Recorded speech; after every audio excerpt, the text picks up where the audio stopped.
perspectives, and therefore the fact in the question has both its proponents and opponents. প্রত্যেক টপিককে যদি আপনি বিভিন্ন perspective থেকে চিন্তা করেন, যদি একই টপিককে আপনি মাল্টিপল পার্সপেক্টিভস থেকে ইভালুয়েট করেন, অর্থাৎ যে কোনো বিষয়কে যদি আপনি ভিন্নভাবে দেখেন, একই জিনিস একরকম না দেখে, তাহলে ওই বিষয়ের পক্ষে এবং বিপক্ষে উভয় দিকেই আপনি লোকজন পাবেন। প্রপোনেন্টস শব্দের অর্থ পক্ষীয় লোকজন, অপোনেন্টস মানে বিরোধী। তার মানে যে কোনো টপিকে যদি আপনি বিভিন্ন দিক চিন্তা করেন, তখনই কেউ রাজি হবে, কেউ রাজি হবে না। এটা যে কোনো টপিক, এই লাইনটার মানে এটা। সেটা ধরেন খুব ভালো একটা টপিক কি, আমরা মুসলিমরা রোজা রাখি আল্লাহকে খুশি করার জন্য, রোজায় অনেক সওয়াব হয়। এখন কেউ যদি হুট করে বলে যে আজকে থেকে রোজা বাংলাদেশে বা পৃথিবীতে সওয়াব, এটা তো সওয়াবের জন্য, তো 24 ঘন্টার মধ্যে আমরা 22 ঘন্টা করে রোজা রাখবো, ম্যাক্সিমাম বৃদ্ধ মানুষ বলবে আমরা ক্ষুধায় মারা যেতে পারি, রাইট? কেন? বিভিন্ন দিক থেকে যখনই চিন্তা আসবে, বৃদ্ধ মানুষদের দিক থেকে চিন্তা আসবে, বাচ্চারা বলবে, তারা একেবারে ডিসকারেজড হয়ে যাবে, আরে বাবা 22 ঘন্টা রোজা, একেবারেই তাদের কারেজমেন্টই হারায় যাবে, রাইট? বিভিন্ন দিক চিন্তা করলে, বৃদ্ধদের কথা চিন্তা করলে সেটা তখন অ্যালাউড করা যাবে না, রাইট? তার মানে যখনই আপনি একই জিনিসকে বিভিন্ন দিক থেকে ভাবতে থাকবেন, তখন কিছু পক্ষে দাঁড়াবে, কিছু বিপক্ষে দাঁড়াবে। এই লাইনটার অর্থ হচ্ছে এটা। ওকে, আচ্ছা।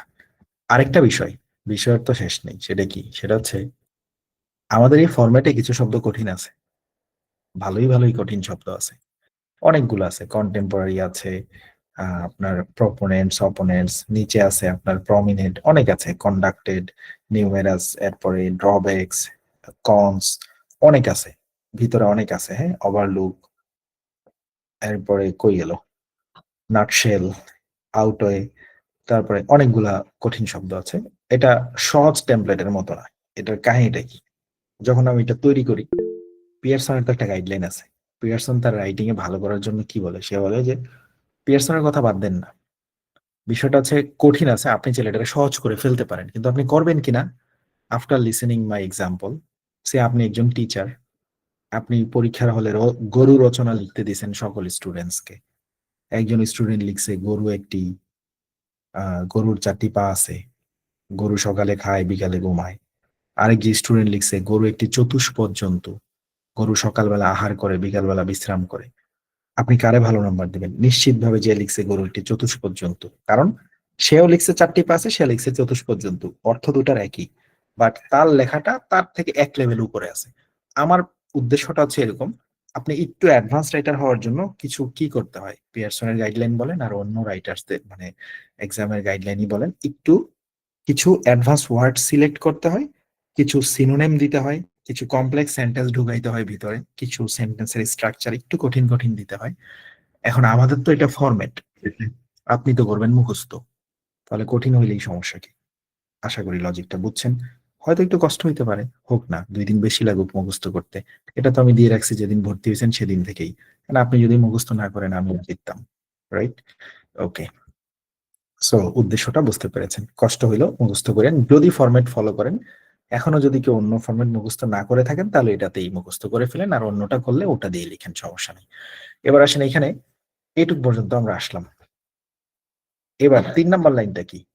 The aforesaid assertion discloses that. এখানে অ্যাফোরসেড এর অর্থ, অ্যাফোরসেড এর অর্থ উপরে যেটা বলা হয়েছে। আপনি আহ, এখানে বলতে পারতেন দ্য কোয়েশ্চেন সেইজ দ্যাট, ওই একই কথাকে আমি একটু ঘুরে বলছি, the aforesaid assertion discloses that. উপরে যে বর্ণিত স্টেটমেন্ট, অ্যাসারশন মানে স্টেটমেন্ট, ডিসক্লোজ করতেছে যে, এটা প্রকাশ করতেছে যে, অর্থাৎ উপরে যে বর্ণিত স্টেটমেন্টটা আছে এটা কি প্রকাশ করে? এবার এখানে লিখে দিছি main part of the question. এখানে আপনি প্রশ্নের মেইন পার্টটা বসাই দিলে অটোমেটিক্যালি বাক্য তৈরি হয়ে যাবে। এবার প্রশ্নের মেইন পার্ট কোনটা? প্রশ্নের মেইন পার্ট এইটুকু, আর এটা আপনার প্রতি তার প্রশ্ন, এটা প্রশ্নের মেইন পার্ট না। তার মানে প্রশ্নের main part, many people engage in dangerous activities such as skydiving, skiing and extreme motorcycling. Okay, এইটুকু হলো প্রশ্নের মেইন পার্ট, এটাকে তুলে এনে এখানে আপনি বসাই দেন। তাহলে কেমন দাঁড়ায় দেখেন, এটাকে আমরা তুলে এনে নিচে নিয়ে যাই। The aforesaid assertion discloses that main part of the question here. চলে গেলেন নিচে, আসেন যেখানে নষ্ট করছে ওটা দেখেন। The aforesaid assertion discloses that এই হলো প্রশ্নের মেইন পার্টটাকে এনে জাস্ট মিলাই দিছি, কিছুই এডিট করবেন না। এই লাইনটা সবাই ঠিক রাখবেন, এখানে মোটেও কেউ কিছু করবেন না। এই লাইনটা সবাই সবার ইন্ট্রোডাক্টরি প্যারাতে লিখবেন, কেউ সেলফ রাইট করলেও এই লাইনটা লিখবেন। কারণটা কি, এই লাইনটাতে প্রশ্নটাকে কভার দেওয়া হচ্ছে। ইন কেস আপনি যদি লিখতে গিয়ে মূল থিমটা মিস করে ফেলেন, করতে পারেন, কারণ এখানে স্টুডেন্টশিপের একটা ব্যাপার আছে। অনেকে প্রশ্ন ভিন্নভাবে বুঝতে পারে। কেউ যদি এখানে ফেভার শব্দের অর্থ না জানে, তাহলে সে এটা ভিন্নভাবে বুঝবে, তখন তার অ্যান্সার ভিন্নভাবে হবে। তখন সে বলবে পরীক্ষা তো ভালোই দিছি ভাই, রেজাল্ট খারাপ হলো কেন? বুঝতে পেরেছেন কিনা?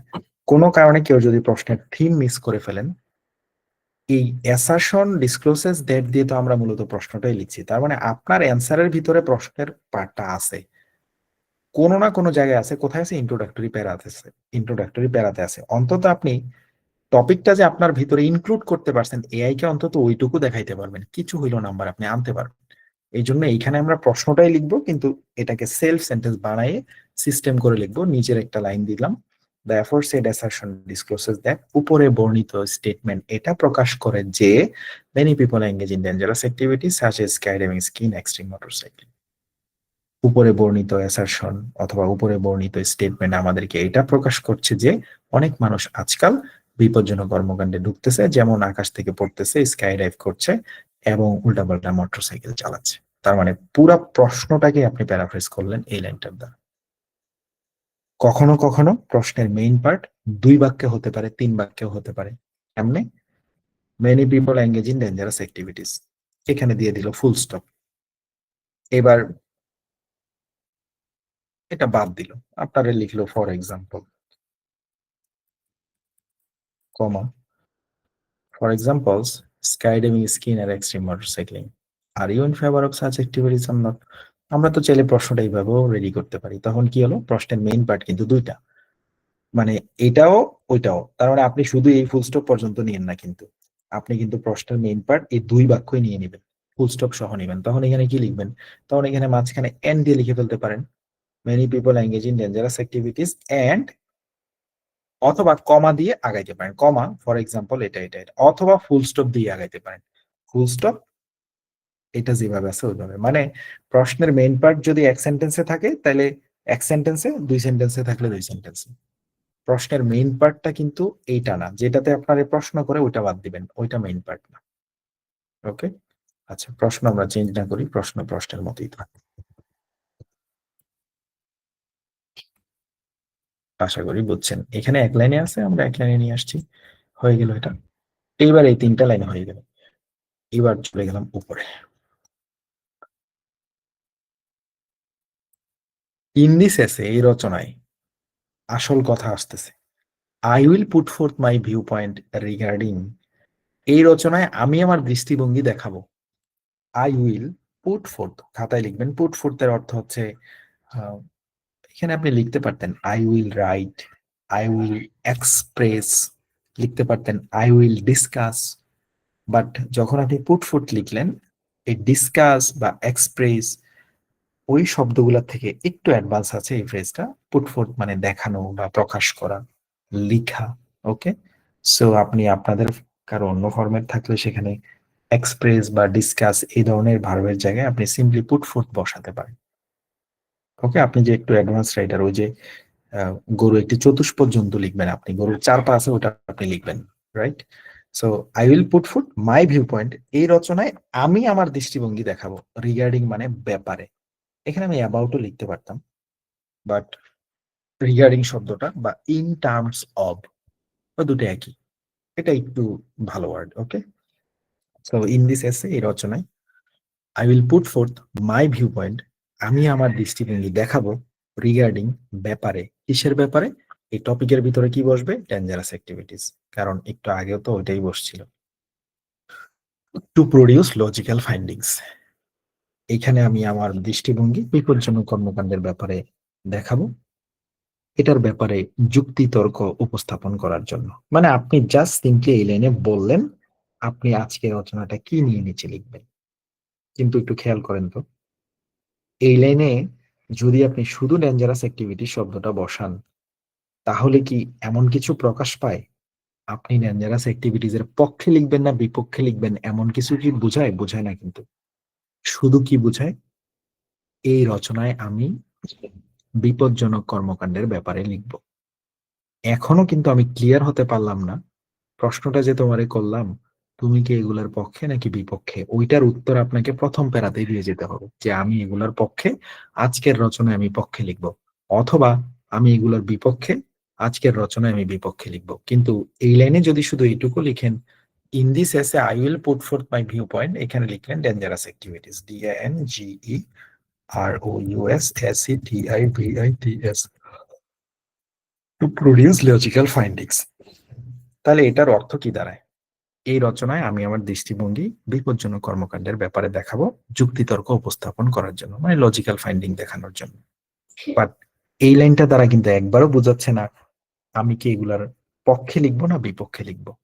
যেহেতু তারা প্রশ্নটা করেছে তুমি কি ডেঞ্জারাস অ্যাক্টিভিটিজ এর পক্ষে নাকি বিপক্ষে, সো আমাদেরকে এই লাইনেই ক্লিয়ার করে যেতে হবে আজকের রচনাটা আমি লিখবো ডেঞ্জারাস অ্যাক্টিভিটিজ এর পক্ষে অথবা বিপক্ষে। সেটাকে ক্লিয়ার করার জন্য আমি এখানে একটা ট্রিপল স্টার দিয়ে রাখছি। এই জায়গাটা আপনাকে বসায় যেতে হবে, today I will write the favourness of dangerous activities, অথবা in this essay I will put forth in favour of dangerous activities, অথবা in against of dangerous activities. মানে এই ট্রিপল স্টারেই আপনাকে প্রকাশ করে যেতে হবে আপনি রচনাটা কিসের ব্যাপারে লিখবেন।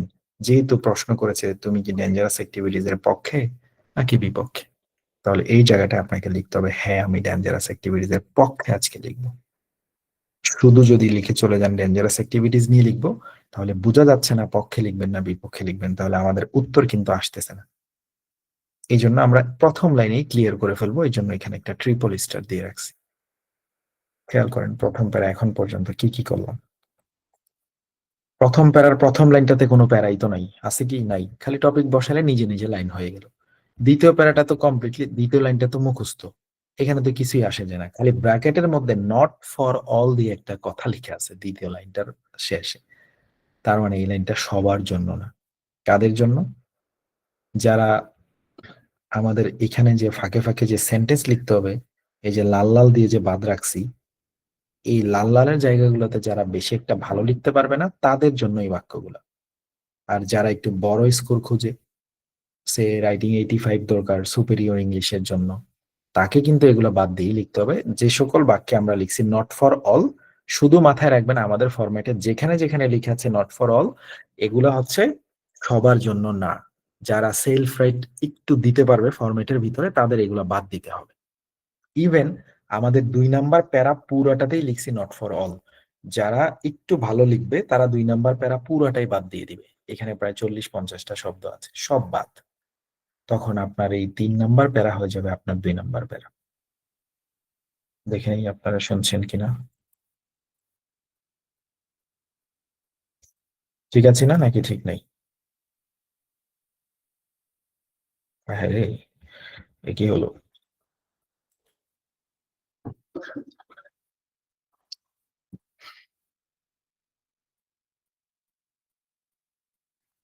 একটু জানান তো, মানে ঠিক আছে তো নাকি?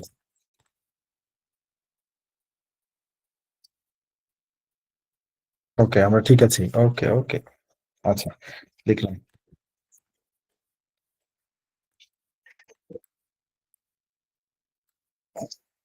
যাবো যাবো, রিপিট করবো, আরে রচনা একদম গুলায় খাওয়াই দিব, ওয়েট, তাড়াহুড়ো নাই। এই জন্যই বলছি আজকে কাঁচা দিয়ে বসতে হবে, নড়ানড়ি নাই কোনো। যাবো, ট্রিপল স্টারটাই তো। যাবো যাবো যাবো এখন। ল্যাপটপটা রেডি করিস। ওকে, যাচ্ছি আবার।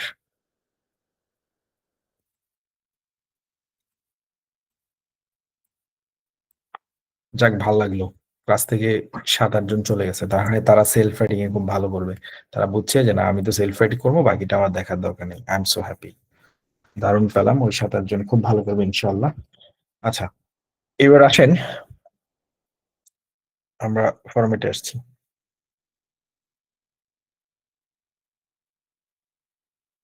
দাঁড়ান একটু ল্যাপটপটা রেডি করে নিই, হ্যাঁ, চার্জে দিই। ওকে, রেডি, ফিরলাম। এতক্ষণ আমরা যা শিখলাম খেয়াল করেন, রিভিউ করা যাক। আমরা জানলাম প্রথম প্যারাটা আমাদের খুব ভালো করে ডেভেলপ করতে হবে। সেই সুবাদে প্রথম প্যারার প্রথম লাইন নিয়ে কারোর কোনো প্যারা নেই, কিছুই নেই, খালি ভিতরে টপিকটা বসাই দিলেই হলো। টপিকটা কখনো এক শব্দ হবে, কখনো দুই শব্দ হবে, কখনো তিন শব্দ হবে, নো পেপার। আপনি যে কোনো শব্দে লিখতে পারেন, যে কয়টা শব্দ হবে আপনি ওই কয়টা শব্দ লিখবেন বাস। আচ্ছা, এবার আসেন আমাদের প্রথম প্যারার ভিতরে একটা লাইন আছে মুখস্থ, এই লাইনটা যেটা আমি মার্ক করলাম। তো এই লাইনটা তো পুরোটাই মুখস্থ, খালি অর্থটা আমি বলে দিছি। ও আপনাদের আরেকটা কাজ আছে রচনায় ভালো করার জন্য, ডেফিনেটলি আমার টেমপ্লেট হোক আর অন্যজনের টেমপ্লেট হোক, যে যেটা ফলো করেন মাস্ট ওটার অর্থ জানতে হবে। কিন্তু কিভাবে সেটা কপি করে গুগল ট্রান্সলেটে দেখে নিবেন, আপনি যে লিখছেন ওটার অর্থের সাথে মিলছে কিনা, বা আপনি কি লিখছেন সেটা জানতে হবে আপনাকে। যখনই আপনি বুঝবেন যে আমি এরকম কিছু লিখছি, তখনই আপনি ভালো নাম্বার পাবেন। যে আপনার লিখে ভালো হচ্ছে না খারাপ হচ্ছে আপনি টের পাবেন। অর্থ না বুঝে শুধু লিখতে থাকলে আপনি কিন্তু বুঝতে পারবেন না রচনা কি লিখতেছেন আপনি। ওকে, থিমেটিক্যালি রচনাকে রাইট করার জন্য অবশ্যই অবশ্যই অর্থ বোঝার বিকল্প হয় না। আচ্ছা, এবার গেল। এবার আসেন যে সেন্টেন্সটা আমি মার্ক করছি, যে সেন্টেন্সটা আমি মার্ক করছি এই বাক্যটা তো আমাদের জন্য কোনো মানে প্যারাই দিচ্ছে না, কারণ এই বাক্যটা পুরোটাই মুখস্থ। বাট এই বাক্যের পাশে আমি আবার লিখে রাখছি নট ফর অল। ব্যাপারটা হলো এই বাক্যটা সবাই ব্যবহার করবে না। যাদের রচনা 300 শব্দ ক্রস করে যাবে লিখতে গিয়ে ভাষায়, তারা চেষ্টা করবে প্রথম প্যারা থেকে এই বাক্যটা বাদ দিয়ে দেওয়ার। প্রথম প্যারার এই 2 নাম্বার বাক্যটা আপনার লেখার দরকার নেই, সেটা আপনি বাসায় লিখতে গেলেই বুঝবেন, যদি আপনার রচনা অনেক বড় হয়ে যায় সেই ক্ষেত্রে। বা আপনার যদি এমন হয় এমন এক টপিক আসছে, টপিকটা মনে হবে আপনি লিখে ফাটাই দিবেন, অনেক টপিক বা কমন পড়ে গেছে রচনা, তখন আর আপনার ফরম্যাট বেশি লেখার দরকার কি? তখন তো আপনি সেলফ রেট বেশি দিবেন, এটা তো আমরাও জানি। তখন এট দ্যাট কেস আপনাকে কি করতে হয়, কিছু সেন্টেন্স ফরম্যাট থেকে বাদ দিতে হয়, ওই জায়গাগুলোতেই আমি not for all not for all not for all লিখে রাখছি। আচ্ছা, এবার আমাদের প্রথম প্যারায় এখানে আছে কি, the aforesaid assertion discloses that। এই দ্যাট এর পরে কোনো কমা টমা না দিয়ে বলছি main part of the question. একটা প্রশ্নের দুইটা পার্ট থাকে, একটা হলো মেইন পার্ট যেটাকে আমরা বলছি প্রশ্নের মূল থিমটা উপস্থাপন করে, আরেকটা হলো আপনার প্রতি তার জিজ্ঞাসা। যেমন এখানে বলেছে অনেক মানুষ বিপজ্জনক কর্মকাণ্ডে নিযুক্ত হচ্ছে, যেমন এটা এটা ওইটা, তুমি কি এগুলা পছন্দ করো নাকি করো না, এটা হলো আপনার প্রতি তার প্রশ্ন। এটা প্রশ্নের মেইন পার্ট নয়। ওকে, সো মেইন পার্ট কি, এইটা। তাহলে এইটা আপনি লিখেন কোথায়, এই দ্যাট এর পরে হুবহু মেইন পার্টটা দেখে লিখে দিবেন, এটাতে তো কোনো প্যারা নাই। তাহলে এখানেও একটা প্যারা মুক্ত কাজ হয়ে গেল, খালি দেখে দেখে সেন্টেন্সের মধ্যে বসাই দিলেন প্রশ্নটাকে, তাই তো। এবার এই লাইনটাকে আমরা ডিসিশন লাইন বলছি, কারণ আপনি এই লাইনের মাধ্যমেই জানাচ্ছেন আজকের রচনায় আপনার সিদ্ধান্ত কোন দিকে যাচ্ছে। এই জন্য এইটার ব্র্যাকেটে লিখছি ডিসিশন লাইন। এগুলা কিন্তু পরীক্ষায় লিখেন না, সবুজ কালার এগুলো লেখার দরকার নেই, আমি শুধু বোঝানোর জন্য বলছি। এই লাইনটা হচ্ছে ডিসিশন লাইন, বিকজ অফ এই লাইনেই তো আপনি বলছেন আজকে আমি রচনা লিখব বিপজ্জনক কর্মকাণ্ডের পক্ষে অথবা বিপক্ষে। এবার পক্ষে বিপক্ষে লিখতে গিয়ে আপনাকে আমি বলেছি এখানে একটা ট্রিপল স্টার দিয়ে রেখেছি, এই জায়গাটাতে আপনাকে কিছু না কিছু লিখতে হবে। সে এইটা নাই, লাইনটা পড়েন। In this essay I will put forth my view point. Put fourth মানে লিখবো বা আলোচনা করব, মাই ভিউ পয়েন্ট, ভিউ পয়েন্ট মানে দৃষ্টিভঙ্গি, রিগার্ডিং মানে ব্যাপারে, আজকের এই রচনায় কমা আমি আমার দৃষ্টিভঙ্গিকে দেখাবো, রিগার্ডিং ব্যাপারে, ডেঞ্জারাস অ্যাক্টিভিটিস, টু করতে, প্রডিউস লজিক্যাল ফাইন্ডিংস। আজকের রচনায় আমি আমার দৃষ্টিভঙ্গি দেখাবো বিপজ্জনক কর্মকাণ্ডের ব্যাপারে, সেখানে কিছু যুক্তি উপস্থাপন করতে। কিন্তু আমি তো বলিনি আজকের রচনায় আমি আমার দৃষ্টিভঙ্গি দেখাবো বিপজ্জনক কর্মকাণ্ডের পক্ষে অথবা বিপক্ষে, এই কথাটা তো বলিনি। প্রশ্ন তো আমারই করছে তুমি কি এগুলোর পক্ষে নাকি বিপক্ষে, এই জন্য ইন্ট্রো প্যারাতে আপনাকে ক্লিয়ার করে যেতে হবে। ওটাই তো বলেছি, ইন্ট্রোডাকশন প্যারাতেই আপনাকে ভূমিকা দিতে হবে রচনাটা কিসের উপরে দাঁড়াবে, প্রশ্ন যেটা করেছে সেটার উপর দাঁড়াবে।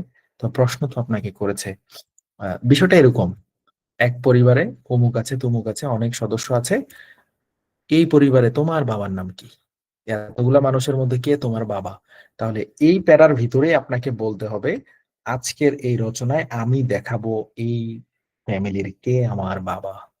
কিন্তু এখন আছে কোন অবস্থায়, এখন আছে আজকের রচনায় আমি এই ফ্যামিলির ব্যাপারে লিখবো। বাট প্রশ্ন ছিল কে তোমার বাবা, তাহলে এই লাইনটার মধ্যে ওই ট্রিপল স্টার যেটা রাখছি ওইখানেই বসাইতে হবে বাবা শব্দটা। তার মানে এই ট্রিপল স্টারে আপনি কি লিখবেন সেটাও আমি রেডি করে রাখছি, কেউ যদি না বুঝতে পারেন। কেউ চাইলে এখানে অন্য কিছু লিখতে পারেন। কিভাবে? সে আপনি লিখলেন in this essay I will put forth my view point regarding regarding অথবা রিগার্ডিং বাথ, অথবা regarding the favourness of dangerous activities. Favourness, ফেভারকে আপনি ফেভারনেস বানাই ফেললেন, নাউন বানায় ওইদিকে নিয়ে গেলেন। সম্ভব। কেউ আবার লিখবে যে regarding the negative consequences of dangerous activities, dangerous activities এর খারাপ দিকগুলোর উপর। কেউ লিখবে in this essay I will put forth my view point regarding the positive impacts of dangerous activities. এখানে কেউ লিখবে দ্য পজিটিভ ইম্প্যাক্টস অফ, কেউ লিখবে নেগেটিভ কনসিকুয়েন্সেস, কেউ লিখবে দা এটা দা সেটা। এখন আমি আপনাদেরকে ট্রিপল স্টারে কিছু ফরম্যাট বানাই দেই, কেউ যদি সেলফ রাইটিং এ না ঢুকাইতে পারেন আপনি আমার থেকে নিয়ে নেন, খুব ভালো হয়। চলে যান নিচে, আসেন একটু নিচে। এই নিচে আসার পরে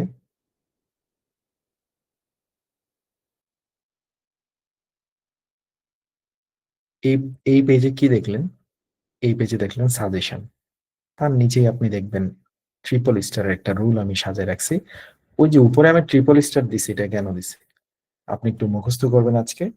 কি মুখস্থ করবেন? অ্যাডভান্স রাইটার হওয়ার জন্য you have to know that the এবং অব এর মাঝখানে নাউন বসে। কোথায় পড়ছিলেন? এসএসটির ক্লাসে, রিমেম্বার। দা, পরে অব, মাঝখানে নাউন। ওকে, দা এবং অবের মাঝখানে নাউন বসে। অ্যাগেন দা এবং অবের মাঝখানে নাউন বসে, মুখস্থ করে ফেললেন। তার মানে আগে দা পরে অব মাঝখানে একটা নাম দিবেন, নাউন। যে কোনো কিছুর ইংরেজি নামকেই তো নাউন বলে।